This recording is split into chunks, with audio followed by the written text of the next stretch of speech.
Hey, what's up, everybody? So, with the James Gunn Superman movie right around the corner, I've been rereading and catching up on some of my favorite Superman comics and Superman comics in general, trying to get prepared for the movie.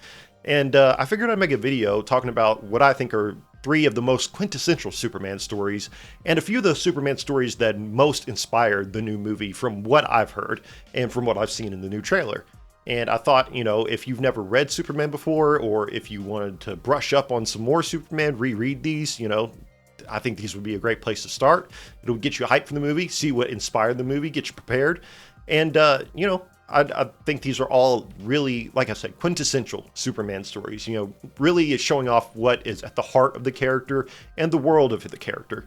If you all like the video, please consider liking and subscribing. Watch the video first. If you like it, then do so. Test drive the content a little bit. And, I really appreciate it, and it helps out the channel. I'm a new channel, so, need a little help every now and then. But yeah, we're not going to get into spoilers too much, but I'm going to give a little basis for every single story I'll talk about. And there's three in particular. First one we're going to start out with is Superman Birthright by Mark Waid. Now, there's two modern retellings that I know of in comics for Superman's origins. There's Secret Origins, which is okay, but I prefer this one, Superman Birthright. It's a modern retelling of the original Superman origin that we all know. Clark gets sent from Krypton, saved by his parents before Krypton blows up. He gets found by the Kents, gets raised on a farm, becomes a journalist, hero, etc. But this one is a amped up version of that. There's a lot more detail in it. And you get a real sense of Clark in his early hero days. You see him saving some people without his suit. You get him, doing journalism a little bit for the first time, some actual journalistic stuff in there. The art is fantastic. It kind of switches between some really heartwarming moments and like really down-to-earth moments between Clark and other people, and dynamic, well-paced action. And there's a lot of imagery in here that you can kind of see similarities with in the trailer. It's one of my favorite Superman stories. I mean, all of these are, but the Birthright was the first major origin story for Clark, even besides the older versions that I read, and it really stuck with me ever since then. It does a great job of characterizing Clark and characterizing the people around him. We get his first meetings with like people like Lex Luthor, and their first real clash. You get people like Lois Lane, obviously, Jimmy Olsen, everybody at the planet. And it's not too in depth, it's not too deep, but it is really detailed, and it's really dynamic feeling. It seems like it was written with the idea that Mark Waid wanted to emphasize the action a little bit, but not sacrifice the heartwarming part of it, the softer side of Superman. But if you've never read a Superman origin story, I feel like this one is like the perfect place to start, especially if you're getting into Superman comics like nowadays, and you're not really a comic reader very much. This would be an easy read and a very fun one. So yeah, if you all want to read an origin story, pick up Superman Birthright. But we're going to move on to another one, another classic, and that's Superman for All Seasons by Jeff Loeb. This book is also incredible. It's a little different than Birthright, as it's not necessarily an origin story. The basis around the book is that it takes place in obviously 4 seasons, right? And each season is a different narrator and a different piece of Clark's life, essentially. So, like, we get narrations by Lois Lane, we get narrations by Lex Luthor, etc. And, you get a broad sense of the world of Superman. You get a lot of stuff on the farm in Smallville. You get, obviously, the stuff in Metropolis. The action is good, but the art style is really what makes the overall book, in my opinion. The writing is great. Jeff Loeb is a great writer, don't get me wrong. But Tim Sale, his artist, is fantastic on this. Tim Sale has a very specific art style, and in this one, it's kind of accentuated by like watercolor type coloring, and it really makes it feel like, I don't know if alive is the right word, but the kind of dynamic feeling you get from watercolor paintings, you get from this, and the coloring is fantastic. It's very bright, very vibrant, it just lends itself well to the kind of setting that you get in this story.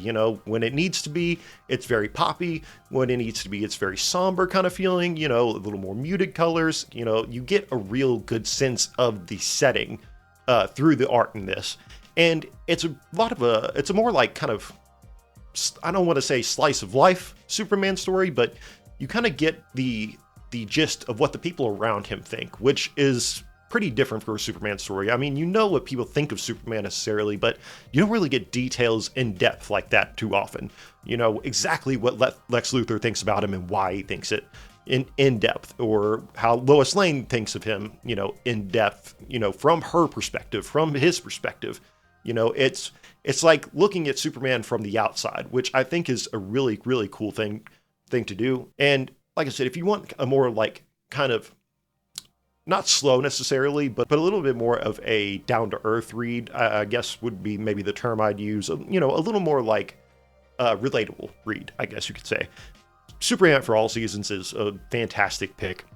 Now, the last one I'm going to cover is my favorite Superman story of all time, and I think the most quintessential Superman story I've ever read. You know, the one that really encapsulates everything about Superman the most, and that would be Grant Morrison's All-Star Superman.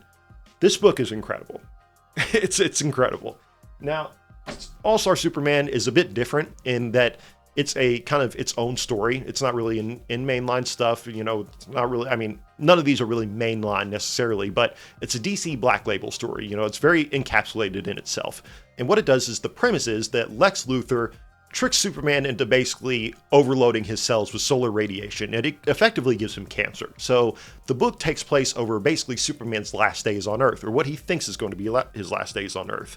And you get to see, you know, how he interacts with the people that he loves most in this time, you know, in this time where he's like, okay, you know, I'm going to be dying soon. What do I do for the people that I love to make sure they know that I love them and I cherish them? And it's really sweet. It's really sweet from that point of view. And it's a very cool Superman story in the sense that there is action in it, you know, and it's really well drawn, really, really well formatted. But what I like most about this story is that it's kind of like a day-to-day in the life of Superman. And you see how Superman handles mundane tasks in not so mundane ways. Like he does things like he gives Lois Lane a birthday present in the form of his powers for 24 hours, lets her, you know, roam around doing heroism with him. You get to see things like him playing fetch with Krypto and taking him for a walk, but he plays fetch and takes him for a walk around the solar system, you know, just kind of regular day-to-day activities. You know, he does things like arm wrestling, but he arm wrestles with Greek gods, you know, stuff like that. Like I said, there's action in here and stuff, but it's not, the emphasis is not on the action. And you also really see a soft side of Superman, the really, really down-to-earth person that he is. You know, there's a scene where, not to get too spoilery, I don't want to get too far in, but there's a scene that is really, really heartwarming and really touching with a girl who he convinces to not commit some self-harm. You know what I mean? And it's a very brief moment, but really encapsulates everything that you think and know about Superman and how good of a person he is. And even though he's an alien in our world, he is probably the most human of us all. It's a fantastic story. It's very effective. It highlights everything you love about Superman really, really well. And it really shows it. I mean, a lot of Superman stories show this side of him, but it really, really delves deep into that part of Superman and really puts an emphasis on, you know, this guy is a great person.